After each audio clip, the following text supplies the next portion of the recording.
4 months, 5 months, 6 months ഞാൻ consistent ആയിട്ട് ജിമ്മിൽ പോകുന്നുണ്ട്. എൻ്റെ ഡയറ്റ് എല്ലാം ഞാൻ കറക്റ്റായിട്ട് നോക്കുന്നുണ്ട്. ബട്ട് സ്റ്റിൽ എൻ്റെ വെയിറ്റ് കുറയുന്നില്ല. What is the reason? Yes, ഇങ്ങനെയുള്ള കുറച്ച് ക്ലയൻസുകളുണ്ട്. എത്ര വർക്കൗട്ട് ചെയ്താലും എത്ര ഡയറ്റ് നോക്കിയാലും അവരുടെ വെയിറ്റ് ലോസ് ഭയങ്കര പാടായിരിക്കും. നിങ്ങൾ ഡെയിലി 1 to 2 hours ജിമ്മിൽ ഹാർഡ് വർക്ക് ചെയ്യുന്നുണ്ട്. ബട്ട് സ്റ്റിൽ നിങ്ങളുടെ വെയിറ്റ് ലോസ് ആവുന്നില്ലെങ്കിൽ നിങ്ങൾ ശ്രദ്ധിക്കേണ്ട കാര്യം എന്ന് പറഞ്ഞാൽ ഫസ്റ്റ് ഓഫ് ഓൾ നിങ്ങളുടെ എക്സസൈസ് ചെയ്യുന്ന 2 മണിക്കൂർ അല്ലാതെ നിങ്ങളുടെ നോർമൽ ഡേ ടു ഡേ ലൈഫിൽ എന്തൊക്കെ നിങ്ങൾ ചെയ്യുന്നുണ്ട്. ഇരുന്ന് സിഡൻട്രിക് ലൈഫ് സ്റ്റൈലാണ് നിങ്ങൾ പിന്നെ കണ്ടിന്യൂ ചെയ്യുന്നതെങ്കിൽ മോസ്റ്റ് പ്രോബ്ലി ഇതായിരിക്കും നിങ്ങളുടെ റീസൺ വെയിറ്റ് ലോസ് ആവാത്തത്. എക്സസൈസ് ആക്ടിവിറ്റി തെർമോജനിസിസ് എന്ന് പറയുന്നതാണ് നമ്മൾ എക്സസൈസിന് മാത്രം മാറ്റി വയ്ക്കുന്ന 1 മണിക്കൂറോ 2 മണിക്കൂറോ. നോൺ എക്സസൈസ് ആക്ടിവിറ്റി തെർമോജനിസിസ് അതാണ് ബാക്കിയുള്ള നിങ്ങളുടെ സമയം ഫുള്ളും ഡേ ടു ഡേ ലൈഫിൽ ബാക്കി നിങ്ങൾ ചെയ്യുന്ന സമയങ്ങളിലൊക്കെ നിങ്ങൾക്ക് വെയിറ്റ് ലോസിന് സഹായിക്കുക ആക്ടിവിറ്റീസ്. നിങ്ങൾ നോൺ എക്സസൈസ് ആക്ടിവിറ്റി തെർമോജനിസിസ് ഇൻക്രീസ് ചെയ്യുക ഡേ ടു ഡേ ലൈഫിൽ.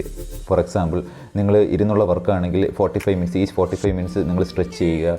ഒന്ന് എണീറ്റ് നടക്കുക, 10 or 5 മിനിറ്റ്സ് നടക്കുക. രാവിലെ എണീറ്റ് ഉടനെ 15 മിനിറ്റ്സ് ഒന്ന് നടക്കുക. കാർ എവിടെയെങ്കിലും പാർക്ക് ചെയ്യണമെങ്കിൽ കുറച്ച് ദൂരെ പാർക്ക് ചെയ്തിട്ട് നടന്നു വരിക. എപ്പോഴൊക്കെ നിങ്ങൾ മീൽസ് കഴിയുന്നോ നിങ്ങളൊരു 10 മിനിറ്റ്സ് വാക്ക് ചെയ്യാൻ ട്രൈ ചെയ്യുക. ഇങ്ങനത്തെ ചെറിയ ചെറിയ മാറ്റങ്ങൾ നിങ്ങൾ ഡേ ടു ഡേ ലൈഫിൽ ഒന്ന് ഇൻട്രൊഡ്യൂസ് ചെയ്ത് നോക്കുക. വെയിറ്റ് ലോസിൽ എക്സസൈസ് ആക്ടിവിറ്റി തെർമോജനിസിസിനെക്കാട്ടിലും ഇമ്പോർട്ടൻ്റ് എന്ന് പറയുന്നത് നോൺ എക്സസൈസ് ആക്ടിവിറ്റി തെർമോജനിസിസ് ആണ്. ഇന്ന് മുതൽ നിങ്ങൾ അതൊന്ന് ട്രൈ ചെയ്ത് നോക്കുക. എപ്പോഴും ഓർത്ത് വയ്ക്കുക, health is your biggest wealth.